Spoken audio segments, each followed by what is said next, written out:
Welcome back to Sunrise Today. Well, that's what we've continued our focus on today on the program. We're joined now by Dr. Ona Ekhomu, who is a security consultant. Thank you for coming on this morning. Morning, Chamberlain. Well, just looking through the story, especially it was after that release when the military did say that they have freed 107 kidnapped female students, while 8 of them are still missing, even though there are various accounts on the front pages of the papers today. But looking at that, because when that kidnap happened, there was outrage, especially when people read the account of one of the persons who escaped.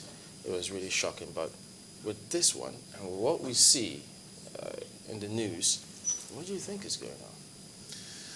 Well, I think there's an acceleration of the threat of extremism and attack against innocent citizens and civilians in those areas. And then there's also an acceleration of abduction of persons in the area. That had been added in as a kind of an extra. We have seen the mutation of attacks from AK-47 fire to throwing of IEDs, and then to bringing of heavy weapons to attacks, and then also to petrol bombs. And now we see, of course, we've seen also the slashing of throats. Now we see the seizure of female students, or females generally. It's been going on. It's quite rampant. They've gone to schools, several schools they've seized. Even in a recent attack in Borno State, they killed teachers and then took their wives away also. So we've seen that repeatedly. I think the worrisome thing to me, Chamberlain and the crew, is that our ability to respond to this, because you cannot appeal to them. There's no moral suasion here. It's not like you can just say, please stop being evil. That's their trade. And they are also convicted in the rightness of what they are doing. So there's they see righteousness in what they are doing. So it's not like you can just tell them that, look, you are doing something bad. So I think they have to be. I think we have to repel them or combat them such that, they will say that, okay, you know what, we are dissuaded from doing this. For the same reason, why don't they attack governors' convoys? Because governors' convoys are hardened. So, but what kind of factors? We can't give everybody that same security. Yeah. Well, what kind of factors should we be considering when we talk about the response time? Because, for instance, if Maiduguri is about, or the state is about 92,000 square kilometers, yes. Are we supposed to have one soldier per square kilometer, and then that will be 92,000? So what kind of issues should we look at when we talk about response? Chamberlain, we've spoken about this before. I said that there's something a little bit off in the security architecture here. And security architecture, I mean the way the security system is designed to operate. And I believe I came here and spoke to you about force multipliers. I said we don't have enough troops on the ground out there to police every inch of a square meter or square kilometer, as it were. I remember that. And so you have to use smarts to do this. And how do you use smarts to do it? You use the citizenry. Response time. If there is quick response, if there is prompt response to a flashpoint, to an incident of attack, then the bad guys will run away. Look at this Chibok attack, Government Girls Secondary School Chibok attack.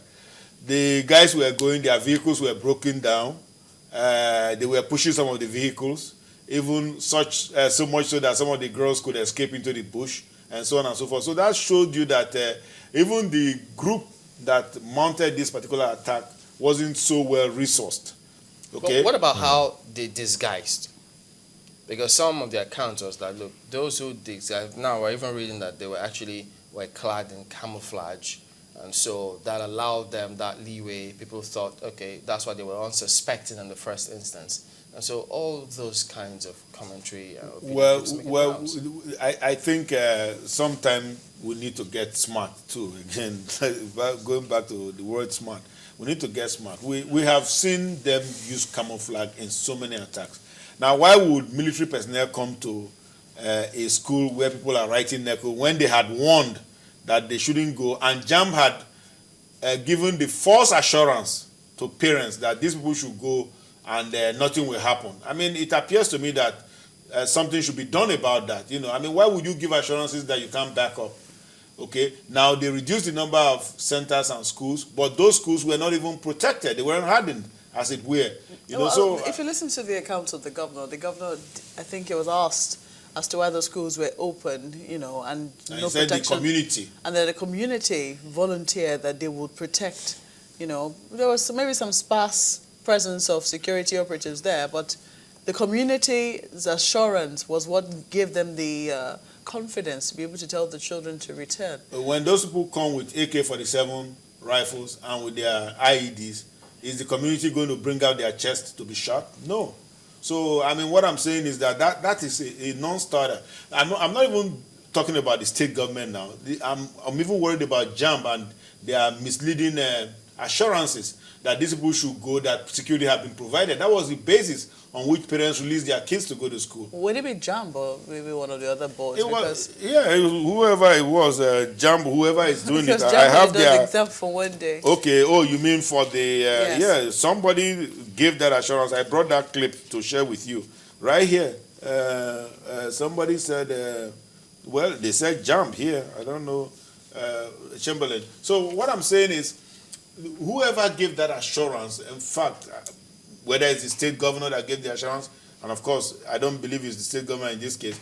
I think the state governor was trying to say that the state wasn't remiss. That was the premise of his statement.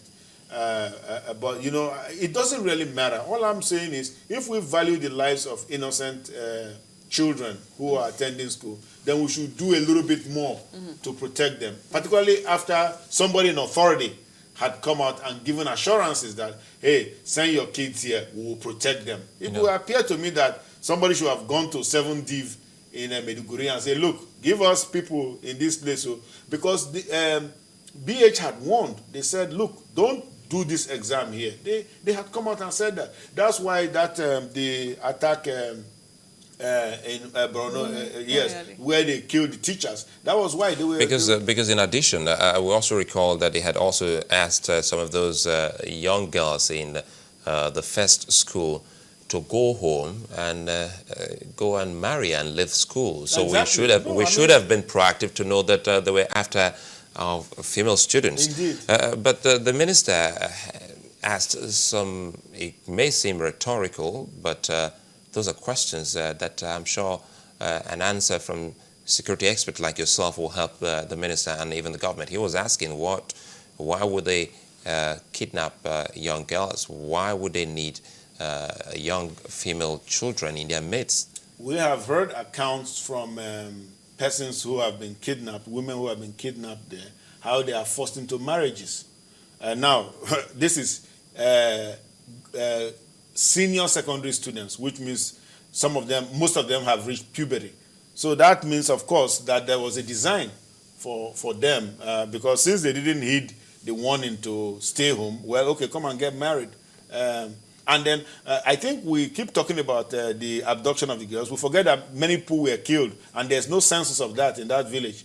In Chibok, they killed many people, and then they burned down homes, but there's no census. So I appreciate the focus on the gender issue, and of course, as a parent, I'm very worried that, my kids are grown, but I would be very worried if my kids were going to school and something like this were to happen. I remember it did happen during the June 12 riot, and I went to secure my kids from school here in Ogun State. I mean, so, but not every parent can do that, So what I'm saying is, whoever is giving us that assurance that let the kids go, we are going to protect them, had a duty. So they should move beyond statements. Yes, and action. Exactly. Take responsible action. Why should you make statements that you can't back up? Okay, the rhetorical question, what would they want to do with kids like that? There's so many things they can do. One, they've gotten us a lot more notoriety. Number two, they have met their mission of saying that book is actually haram. And, and they have said that they don't believe in Western education. As far back as 2002, Muhammad Ali sold that concept to Muhammad Yusuf. And that before Ali went to Kanama Yobe with his Nigerian Taliban, and he was killed. And then his followers came back to link up with Yusuf. So what I'm saying is very consistent. Even Shekau had come out and said he doesn't want teachers anymore teaching wrong things to the students. But again, sorry, so if you look at the abduction trend now, yes, is it possible to link it to money being generated by this particular group, perhaps to get more? There's been no reports of ransom paid. There's been no report of that. What we have heard from people who have been able to get out of those camps, one, they've been forced to engage in killing people, yes, helping to slice throats. Secondly, they've been they are made to cook for them. If you again the Chibok attack, they also evacuated a lot of food and livestock, so it means they need food also. And then they they do washing, and they also sleep with them, or marry them, whatever it is. So what I'm trying to say is that they are useful in the scheme of things, in their own subculture. So it goes beyond. It's not ransom related, not like the French family that was kidnapped, where they got 500 million naira or something like that. That's not the purpose.